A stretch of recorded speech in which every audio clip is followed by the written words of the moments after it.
आपलं फ्रंट एलिव्हेशनचं काम एक नंबर चालू आहे बरं का. इथं आम्ही डोकं लावत होतो कसं आहे बनवायचं आणि काही नाही, कारण खालची डिझाईन आपल्याला थोडीशी वेगळी पाहिजे.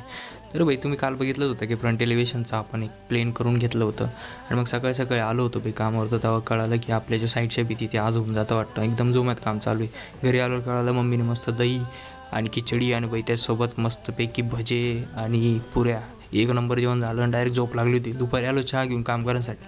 चहा घेऊन येईन तो बघतो डायरेक्ट येईन 90% काम झालेलं दिसतं इथं. आणि जे कोपरे होते ते सगळे बनवून घेतले ना एक नंबर. तो खालचा होता तो राहिला होता, तुम्हाला दाखवतो ते कसे बनवले जाते. आणि बघा असा लुक येतोय भाई काही करायचं एक नंबर दिसतंय. आणि ते साईड वॉलचे जे काम चालू होतं ना सकाळी मी तुम्हाला दाखवलं, आज तर कंप्लीट झाली भाई एक वॉल. पण एक वॉल राहिली होती कारण तिथे ना पालकची बदली मदत आली होती.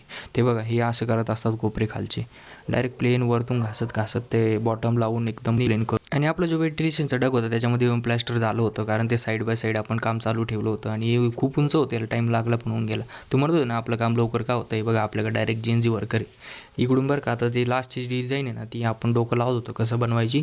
तर आम्ही ठरवलं की एक आडव्या 3 रेषा आपण इथं मारू, पण त्या अशा स्लांटिंग पोझिशनमध्ये. आता तुम्हाला कळणार नाही मी काय बोलतोय, पण तुम्ही पुढच्या ब्लॉगमध्ये नक्कीच बघा. चला भेटतो उद्या लवकरच आणि तुम्हाला सांगतो उद्या काय झालं.